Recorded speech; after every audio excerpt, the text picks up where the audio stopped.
that problem would have been solved by just like every result you ever put in a paper, save it as a test, run it on future updates to the code to make sure your results are still valid.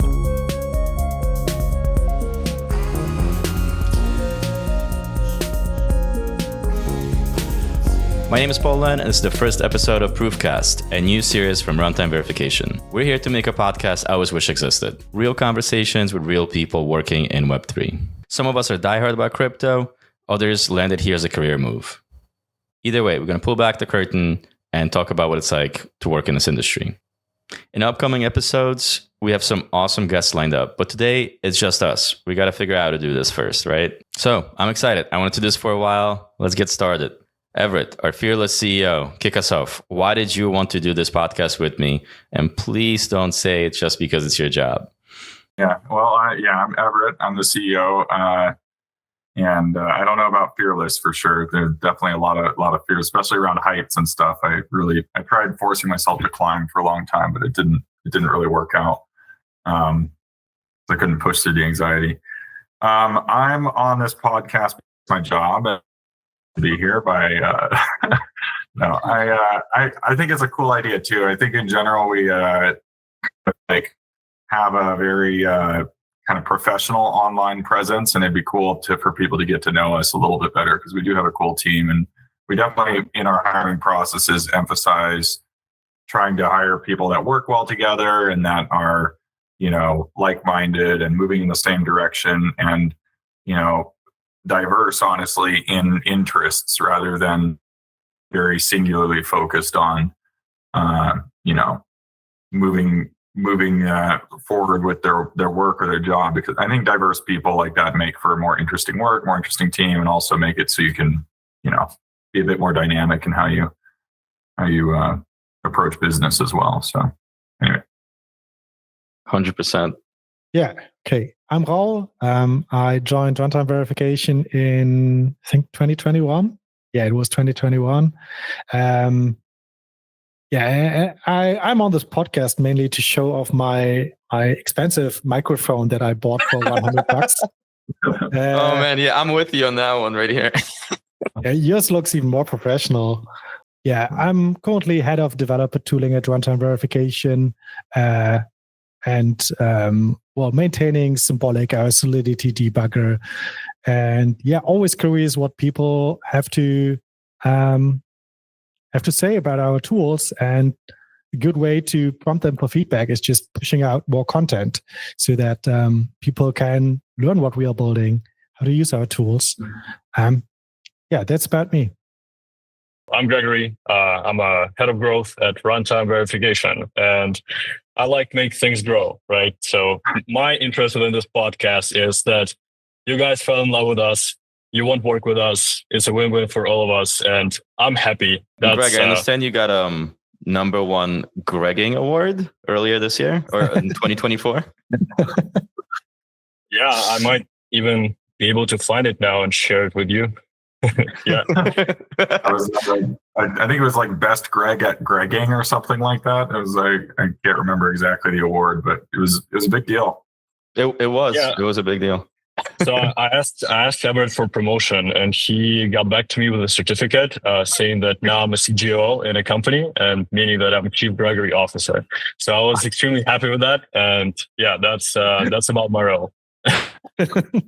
I mean, you are really good at Gregging. Actually, the first time we met was in Wrocław in Poland. I don't know if you remember, that was kind of like a random evening. And that's where I'm from. I'm originally from Poland. I lived in that city till I was 11 before I moved to New York. So that was like a really crazy place to just like basically meet one of the first coworkers at RV. But anyway, you had a very busy last year, Greg, Gregging all over the place. I think you were just coming back from ETH Prague and on the way to ETH CC. So tell us more about your year. Like, how much have you traveled, and what were your favorite parts? So I traveled 61,000 kilometers. It was 20 flights, and I have an app called Flighty, and I'm competing with all my other head of growth people within the industry, and we are competing who traveled more. So I basically traveled, about that mileage. So that was quite exciting times. I basically reached almost every country I can reach with Ukrainian passport. So it was that was great. I've been to probably like 15 countries. 20, I'm kidding, by the way. I can get to much more, right? But yeah, it was quite interesting time to see people, to meet people, to prove mathematically prove that they are real, that they're not just pictures on Twitter, right? That's awesome. Yeah, I remember seeing you for the first time. I think was it East Prague in Czech? Yeah, it was in Prague. I think it was East Prague. I was so impressed by your energy, and I think that is what we meant when we coined the term Gregging. Like if you see Gregory running at a conference, he has like just the energy of like a football team, basically. Yeah, that's right. I mean, it's really impressive. I can't keep up. And I thought I was like an extremely social person that just wants to talk to people all the time. And then I met Greg and I'm like, oh, wow, I guess I'm like more middle of the road. Yeah, Greg is ravenous. Learned that very. I don't think I'm social actually at all. It was okay.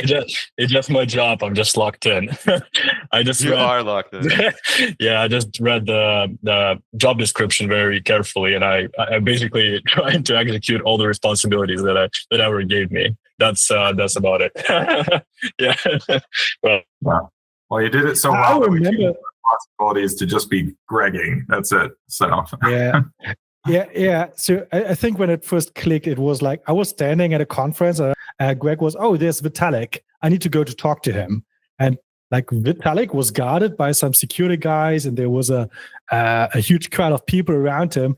And I don't know how you managed to do it, but Gregory walked straight up Vitalik and engaged him in a conversation, like skipping all the crowd, skipping all the security guys. And I think Vitalik was a bit surprised, but he started talking to you, right? Yeah, it was actually very interesting feeling. It was my first time talking to Vitalik. I've seen him a bunch of times, and now I was like, okay, I definitely have a lot of things to discuss with him. Since I'm working at Runtime Verification, we have this formal verification competition upcoming. So that was a great time to talk to him. And yeah, that was very interesting.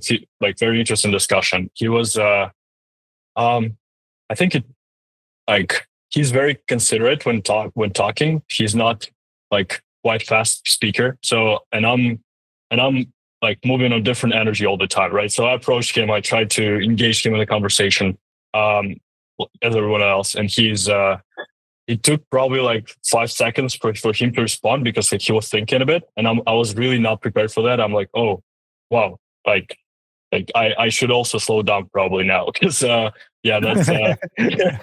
But all right, let's switch gears and bring it back to Everett for a second. So research shows that successful CEOs work out. Let's see what ChatGPT has to say about this in the background. But Everett, what do you do to stay in such excellent shape as we've all seen in Bangkok? I don't know. Like I don't feel like I'm in that good of shape, but I am like I'm fairly physically active, I guess. I don't have a specific workout routine or anything. I do a lot of landscaping on my property, which mostly involves moving these rocks. I live in Moab, Utah, which is like very rock oriented landscape. And so there's a lot of like digging rocks out of the ground and picking them up and moving them. Some of them several hundred pounds even. So that's, in kilos, it's still several hundred or something. So I think that's part of it. And then just normal workout things like cross-country skiing or hiking or running or mountain biking. Those are kind of I do a lot of acro yoga, which involves a lot of lifting of heavy, people into the air and stuff. And I do, a lot of acro dance type things. I go dance at parties and raves and stuff, and that's also a high calorie burn. So I think that's a good workout. So, all right, that's all cool. But how did you do like multiple sets of 100 kilos on the bench press? Like, oh, I don't usually do this. Like, let me just embarrass everyone else at the company. I tell you what, it's pretty straightforward. on the bench and you grab the bar and you like take it down to your chest and you push it up and you do that a few times, then you put the bar away, like it's, I think you can do it too. It does sound simple. I have a clip that I'm going to pull up of you guys. The elbow one. Yes. Oh my gosh. Yeah, I do some jujitsu too. We do like this fun like tussling thing at thing. You should show the clip of me wrecked by Ilason. So that what happens when you don't meet the deadlines to deliver the tooling that we got awarded grants for, right? So that's how Everett punished us all. I come and I meet you and I jujitsu you into the ground and submit you. All right. That was fun. I have another really cool clip of Everett that was I think it was in Bogota for East DEFCON, and we met at it was a really cool, fancy place. It was a restaurant that was like it was an entire block. It was a really massive restaurant, and in the evening, it turned into a nightclub. And they put the chairs aside and they opened the dance floor. And Everett and I, we were standing in a corner, and Everett was like, I want to do this breakdance thing. And I was like, okay, go embarrass yourself. And then Everett went to the dance floor, and you had these incredibly sick breakdance moves. Like, I was not expecting that. I was really like, if I do breakdancing, that's just embarrassment. But Everett really has these moves. Like, we should have a CEO dance battle with some other companies at some point. Oh, at that point, I think it's over. And also, if you think you're ever going, that's an open challenge to anyone out there. If you think you can embarrass Everett, like, I would love to see you try. Because I also have some clips that like I'm not even going to share, but like the man does not get embarrassed. I'll say that much. Yeah, that's true. I definitely grew. Well, so I grew up doing some gymnastics, which definitely helped with some of the moves. But I think my family environment, my mom was always trying to embarrass us. So I just like grew very thick skin in that. No shame. I just do whatever in public, no problem. That's a good approach. Honestly, when I was younger, I used to have a good bit of social anxiety, especially when we moved to the States and I was like a teenager and didn't speak the language. So it was like pretty challenging. And at one point I just pushed myself to do like the most embarrassing thing I could think of just to get out of that shell. And I think like after a couple of weeks, I stopped doing it because I didn't care anymore. Like now I can talk to people and kind of be myself. So it's pretty good advice. Yeah, I think so. Like that kind of exposure like helps a lot, honestly. Yeah, same with formal verification tooling, by the way. You feel like really anxious when you install it first time and the proof is running for 20 minutes. But when you're embracing yourself, pushing yourself to the limit, just go try control.runtimeverification.com. No, that's Greg is bringing us back to what we need to talk about. All right, so I got a question queued up for you guys. So is there a specific challenge in crypto or formal verification that you want to tackle one day? Raul, why don't you kick us off? Oh, let me think. No pressure. Millions of people watching at home. No pressure at all. Are we going to cut this out, right? We're going to cut this out. No. As soon as you say we're going to cut this out, that's going to stay in. That's a rule. Well, obviously, I care a lot about developer experience. And I think, developer experience in all ecosystems is bad at the moment. Even for Ethereum, I think for Ethereum, it's actually the best. But there's still like, compared to more major industries, software industries, it's still very bad. And we lack a lot of the essential tooling that a software industry needs. So, for example, we didn't have good debuggers. So that's why we decided to build a Solidity debugger that can be plugged into Visual Studio Code. We need to build up all this tooling from scratch.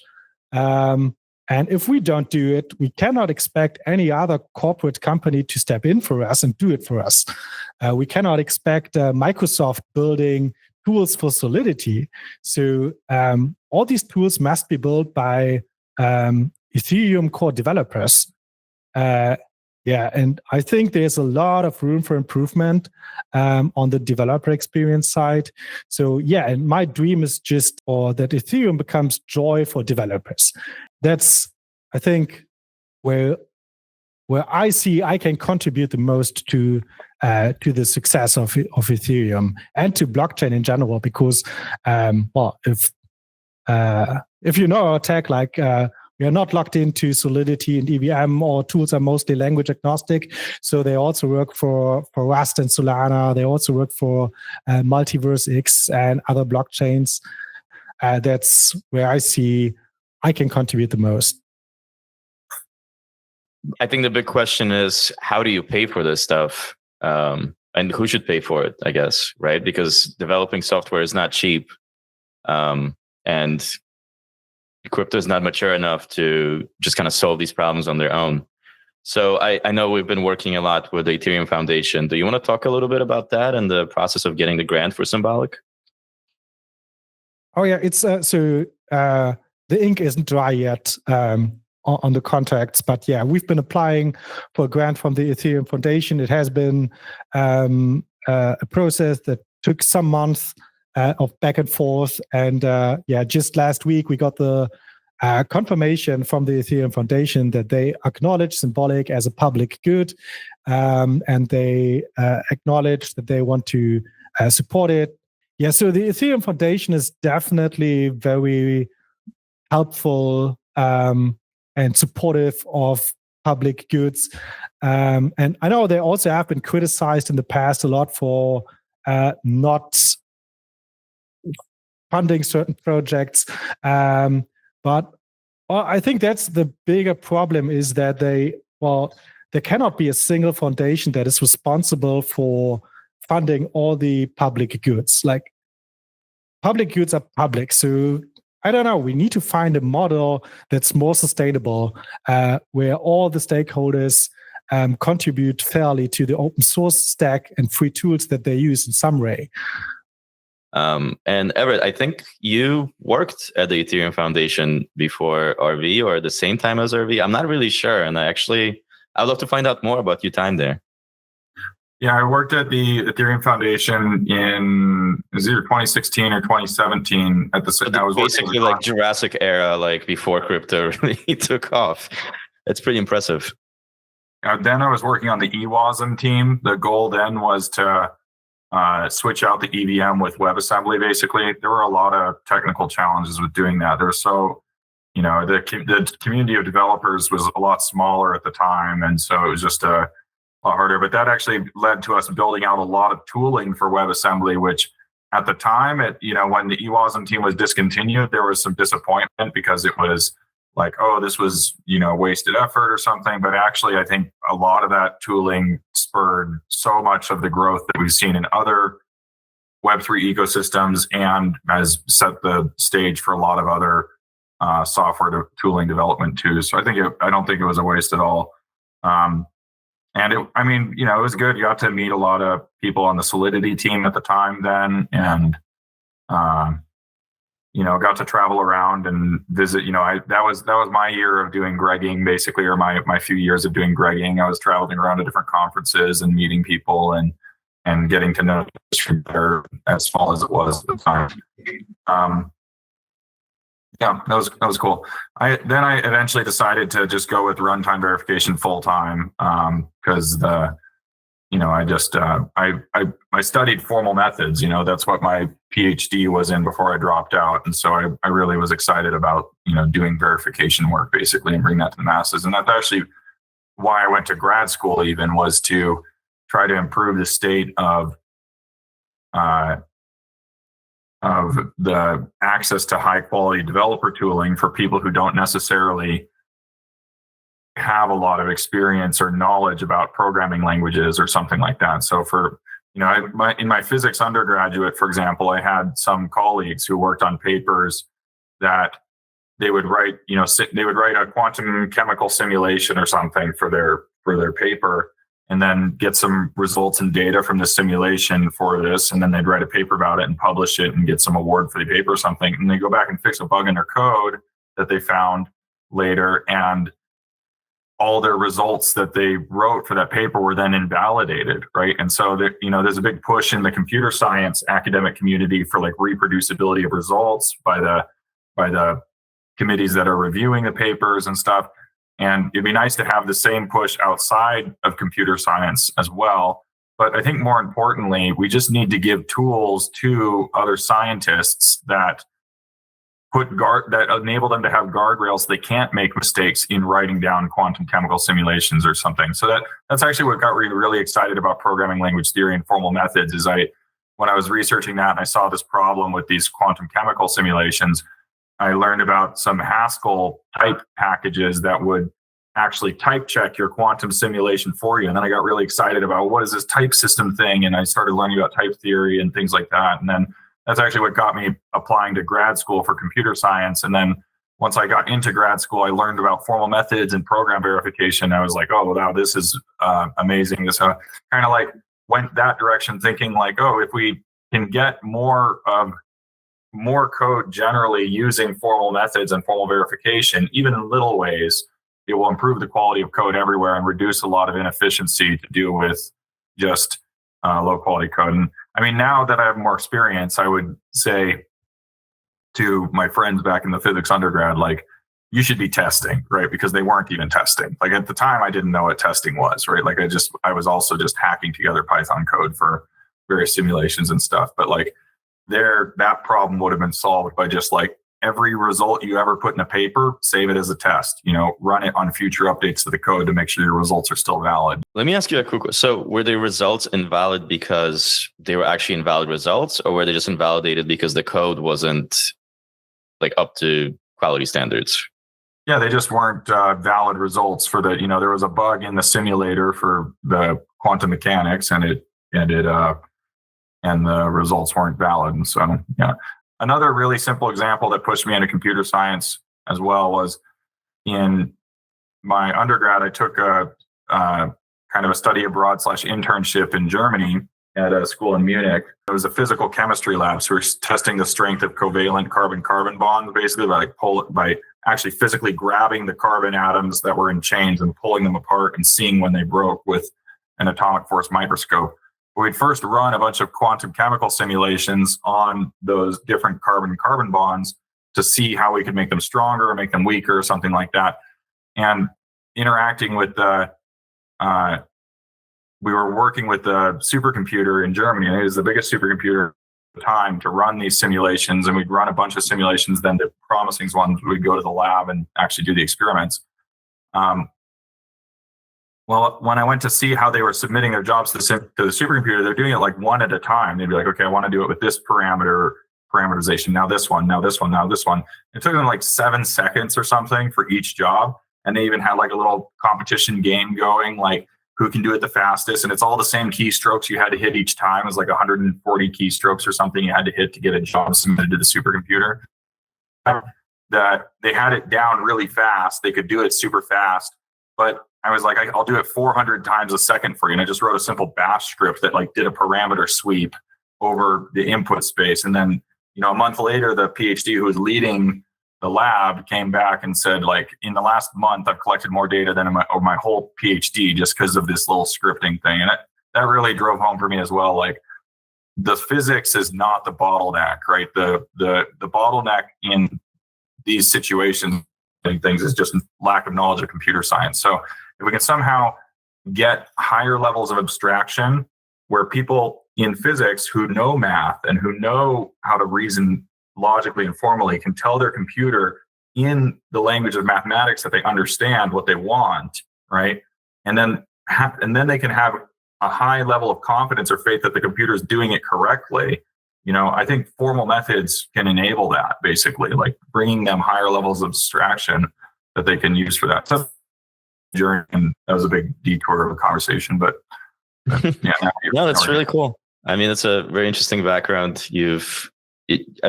From Ethereum Foundation to the physics lab, it's pretty awesome. Oh, the other way around. It's physics lab, then Ethereum Foundation. That's right. Anyway, Gregory, what are you excited about formally verifying this year? my main concern with formal verification when I joined, when I learned about this tools, techniques, etc., was that I didn't quite understood why people were developing software for the purpose of developing software. And I really wanted to kind of help bridge the gap as much as possible to tackle real users and just have the software provide as much benefit to real customers. I know that there is a lot of challenges and a lot of walls that needs to be broken between those two. But I think that with current AI tooling, with current AI capabilities, we definitely can do that. And we are already doing that. And we have very happy customers that provided a lot of valuable feedback to us. And I think that I was very excited at first learning about formal methods, that there is an opportunity to actually like rule out the possibility of all the bugs. That idea blew my mind at this point. And there was one book. I can drop the link or the name after, or we can drop it in the comments. But one of our engineers, Paulina, she sent me this book to kind of learn the introductory book on formal methods, and I just read the intro. And in this intro, there was a case study described where there was some nuclear power plant that had a leak in some nuclear chemicals. Because of some software bug that was not noticed, and how formal methods could catch it. And actually, there was around 12 or 15 people that actually got cancer because of this chemical was leaking. So that was my moment of actually like falling in love with the idea of how mathematics can rule out the possibility of bugs in the software and hardware. And the only problem is that there is a big gap between academia and the real market, from what I see. And I think that we're doing a successful job right now at RD to close this gap. Wow, that's really awesome. That's a very interesting point that you made there about the discrepancy between academia and industry. And I feel the same sensation. Like if you look at formal methods and how old they are, they basically date back to the early 20th century, right? To Alan Turing and Alonzo Church, to the very foundations of computer science. So these methods they have a rich history, and they have been developed over the last 100 years. And it's still a super active research field. But then if you look at the industry, at the software industries, you don't see as much use as you would expect. And I think that was also the reason for me to choose a career in the industry and not in academia, because I wanted to get my hands dirty, and I wanted to bring these tools and these techniques and make them available to more developers. Like I don't think you need to have or you shouldn't need to have a formal education from a university to do formal methods. Oh, that's a nice video that you pulled up there, Paul. So this is me debugging my notebook. I was hoping there was just one cable that was obviously torn off. But that's not the case. So. And I somehow managed to repair it. Gathering in a DevCon in Chiang Mai was probably the biggest RV gathering in a while. What are we doing that's so special with hiring? And by the way, we are hiring right now. So, encourage you guys to apply if you want to join this awesome team. I can tell you the approach we've taken, which has been like, we've focused on hiring in formal methods and people who have a high level of knowledge of mathematics and that sort of thing, which I think already filter interesting and intelligent people.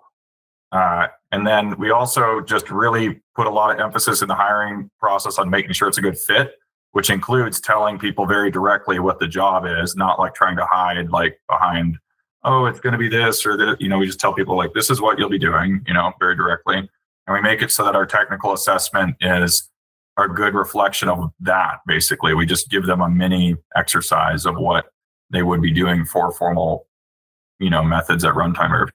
I think those things end up being really good filters for people who would actually enjoy working with us and working on our team.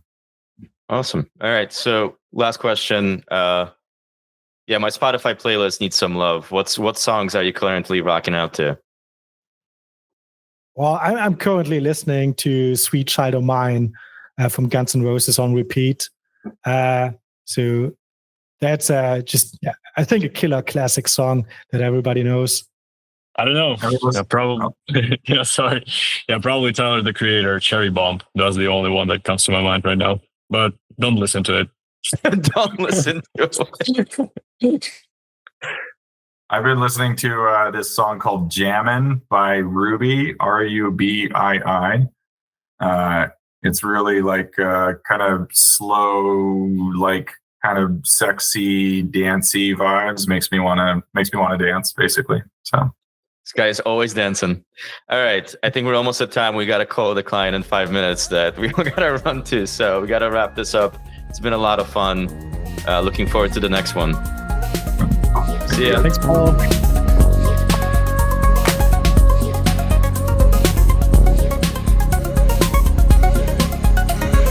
This podcast is for informational purposes only. Views expressed are solely our opinions, not financial advice. Participants may have investments in the projects discussed.